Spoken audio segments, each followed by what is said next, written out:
మనలో చాలా మందికి ఇలా అనిపిస్తూ ఉంటుంది కదా. ఎవ్వరితోనైనా మనస్ఫూర్తిగా కనెక్ట్ అవ్వాలనుకుంటాం, కానీ ఎక్కడో ఏదో ఒక అడ్డుగోడ ఉన్నట్టు అనిపిస్తోంది. మనసుని ఒక పెద్ద గదిలా ఊహించుకోండి. అందులో జ్ఞాపకాలు, భావాలు, అనుభవాలు అన్నీ నెమ్మదిగా గాలిలో తేలుతూ ఉంటాయి. మనం ఆ గది మధ్యలో నిలబడి ఎదుటివారి మనసుకి సరిపోయే తాళం చెవి కోసం వెతుకుతున్నట్టే ఉంటుంది. మరి వ్యక్తులతో కనెక్ట్ అవ్వడం అనేది ఒక కళ. ఈరోజు మనం ఆ కళను ఎలా నేర్చుకోవాలో, ఆ తాళం చెవిని ఎలా సంపాదించుకోవాలో చూద్దాం. నన్నెవరూ సరిగ్గా పట్టించుకోవట్లేదు, నాకు రావలసిన గౌరవం దక్కట్లేదు అని ఎప్పుడైనా అనిపించిందా? మనలో చాలామందికి ఇలాంటి అనుభవం ఎదురవుతుంది. కానీ ఇక్కడ మనం అర్థం చేసుకోవాల్సిందేంటంటే, అసలు సమస్య మన తర్కంలోనూ మన అర్హతలోనూ లేదు. అసలు సమస్య అంతా మనం ఎదుటివారిని ఎలా ఫీలయ్యేలా చేస్తున్నామనే దానిలోనే ఉంది.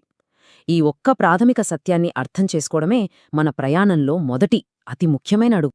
సరే, మరి ఈరోజు మన ప్రయాణం ఎలా ఉండబోతోందో ఒకసారి చూద్దాం. ముందుగా మానవ సంబంధాల్లోని ఆ చిక్కుముడేంటో విప్పుదాం. ఎందుకంటే సమస్య ఏంటో తెలిస్తేనే కదా పరిష్కారం దొరికేది. ఆ తరువాత మన ఆలోచనా విధానాన్ని ఎలా మార్చుకోవాలో చూద్దాం. ఇక అక్కడినుంచి ఆచరణలో పెట్టడానికి అవసరమైన కమ్యూనికేషన్ టూల్స్ గురించి తెలుసుకుని కొన్ని కష్టమైన సంభాషణలను ఎలా దాటాలో నేర్చుకుందాం. చివరగా వీటన్నింటినీ కలిపి నిజమైన కనెక్షన్స్ని ఎలా నిర్మించుకోవాలో చూద్దాం. అయితే మన ప్రయాణాన్ని మొదలుపెడదాం. మన మొదటి అడుగు ఈ చిక్కుముడిని అర్థం చేసుకోవడమే. మన సంబంధాలలో ఎదురయ్యే చాలా నిరాశలకు, బాధలకు కారణం మానవ స్వభావం గురించి మనం ఒకే ఒక ప్రాథమిక విషయాన్ని తప్పుగా అర్థం చేసుకోవడమే. ఆ ఒక్క పొరపాటే దాదాపు అన్ని సమస్యలకు మూలం. మరి అదేంటో ఇప్పుడు చూద్దాం. ఇది చాలా చాలా కీలకమైన విషయం. మనం సాధారణంగా మనుషులు లాజిక్తో నడిచే మెషీన్స్ అనుకుంటాం. కానీ అది అస్సలు నిజం కాదు. మనుషులు భావోద్వేగ జీవులు. ఒక చిన్న ఉదాహరణ. మీ బాస్ మీకు మంచి ఫీడ్బ్యాక్ ఇచ్చారనుకోండి. కొన్ని నెలల తర్వాత ఆయన చెప్పిన ప్రతి మాట బహుశా గుర్తుండకపోవచ్చు. కానీ ఆ సంభాషణ తర్వాత మీలో కలిగిన ఉత్సాహం, ఆ సంతోషం, అది మాత్రం ఖచ్చితంగా గుర్తుంటుంది. అందుకే మనం ఏం చెప్పామన్నదానికంటే వాళ్ళనెలా ఫీలయ్యేలా చేశామన్నదే ఎప్పటికీ గుర్తుండిపోతుంది. మన ప్రవర్తనను మార్చుకునే ముందు మనం ప్రజల గురించి మన లోపల ఉన్న ఆలోచనా విధానాన్ని మార్చుకోవాలి. మన మైండ్ సెట్ అనేది మన ప్రవర్తనకు పునాదిలాంటిది. పునాది సరిగ్గా లేకపోతే దానిమీద కట్టే భవనం ఎలా నిలబడుతుంది? నిలబడదు కదా. అందుకే మన సంబంధాలు బాగుపడాలంటే మొదట మన ఆలోచనలని, మన దృక్పథాన్ని సరిచేసుకోవాలి. బయట మార్పు రావాలంటే ఆ మార్పు మొదట మన లోపల మొదలవ్వాలి. ఒక్కసారి ఆలోచించండి. మనందరం లోలోపల ఏం కోరుకుంటాం? మనల్ని గుర్తించాలని, మనకు విలువివ్వాలని, మనం ముఖ్యమైన వాళ్లమని ఫీలవ్వాలని కోరుకుంటాం కదా. ఇదే మానవ స్వభావంలో అత్యంత లోతైన కోరిక. ప్రతి ఒక్కరూ తమకు విలువుందని భావించాలనుకుంటారు. ఈ ఒక్క విషయాన్ని మనం గుర్తించగలిగితే చాలు. ఎవరితోనైనా కనెక్ట్ అవ్వడానికి అదే మొదటి మెట్టవుతుంది. ఈ 3 సూత్రాలు ఒక మొక్కను పెంచడం లాంటివి. మొదటిది విత్తనానికి, అంటే ఎదుటి వ్యక్తికి ప్రాముఖ్యత ఇవ్వడం. రెండవది నీరు పోసినట్టుగా వారి ఆశయాలకు విలువ ఇవ్వడం. మూడవది సూర్యరశ్మిని అందించినట్టుగా వారి విజయాలను గుర్తించడం. అప్పుడే ఆ మొక్క పెరిగి మంచి ఫలాలందిస్తుంది.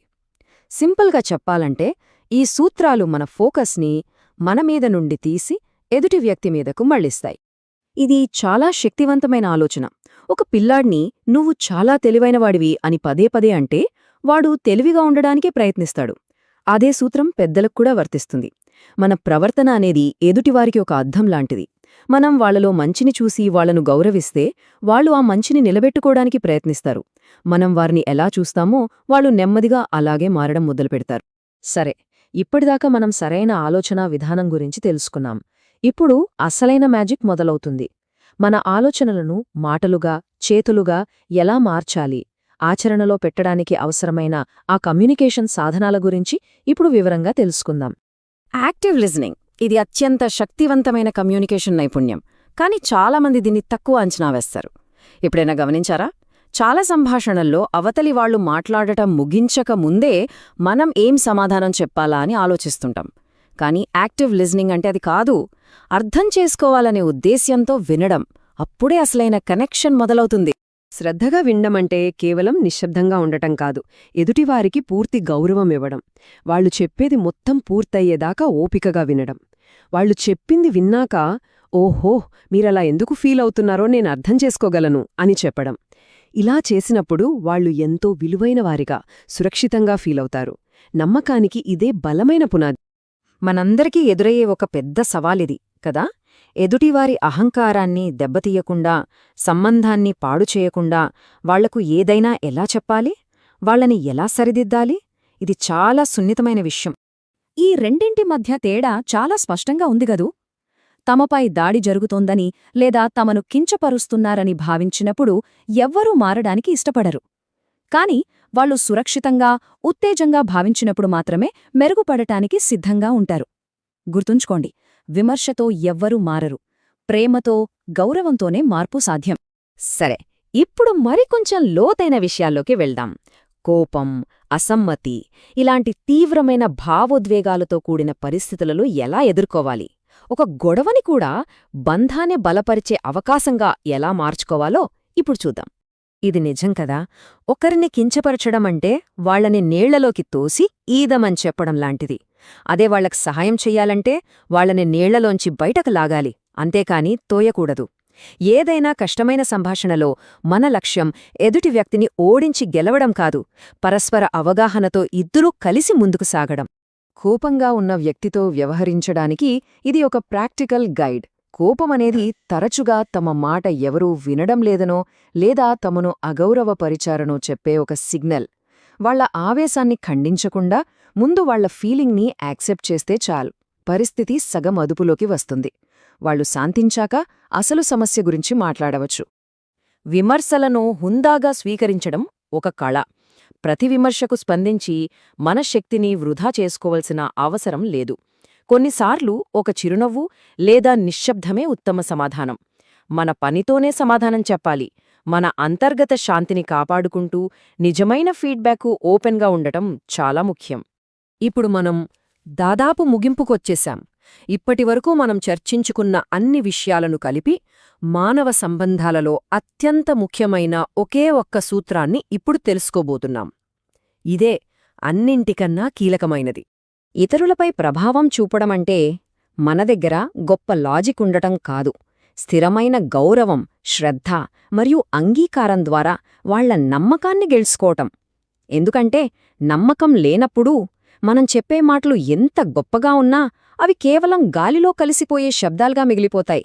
ఒక్కసారి నమ్మకాన్ని గెలిస్తే వాళ్ల మనసులను గెలిచినట్టే. అంతిమంగా మనం గుర్తుంచుకోవాల్సిన విషయం ఇదే. చివరికి ప్రజలు తమకు విలువనిచ్చే, గౌరవించే మరియు సంతోషంగా ఉంచేవారివైపే ఆకర్షితులవుతారు. మన తెలివితేటల కన్నా మన దయ, మనం ఎదుటివారికిచ్చే గౌరవం ఇవే ఎక్కువ ప్రభావం చూపుతాయి. ఈ శక్తివంతమైన వాక్యం ఈ మొత్తం విశ్లేషణకు సారాంశం. మన మాటలు గాలిలో కలిసిపోవచ్చు, మనం చేసిన పనులు కాలంతో పాటు మరుగున పడచ్చు. కాని మనం కలిగించిన అనుభూతులు మాత్రం వాళ్ల మనస్సులో నాటుకుపోతాయి. అవే సంబంధాలను నిలబెడతాయి లేదా కూల్చేస్తాయి. ఈ విశ్లేషణను ఈ ఒక్క ప్రశ్నతో ముగిద్దాం. ఇది కేవలం సమాచారం కాదు, ఆచరణ. ఈరోజు మనం నేర్చుకున్నదాన్ని వెంటనే మన జీవితంలో అన్వయించడానికి ఇదొక అవకాశం. ఒక్క చిన్న చర్యతో మొదలుపెట్టండి. మీ కుటుంబంలో ఎవరినైనా ప్రశంసించండి. మీ స్నేహితుడు చెప్పేది అంతరాయం లేకుండా వినండి. ఆ చిన్న మార్పు ఎంత పెద్ద ప్రభావాన్ని చూపుతుందో మీరే చూడండి.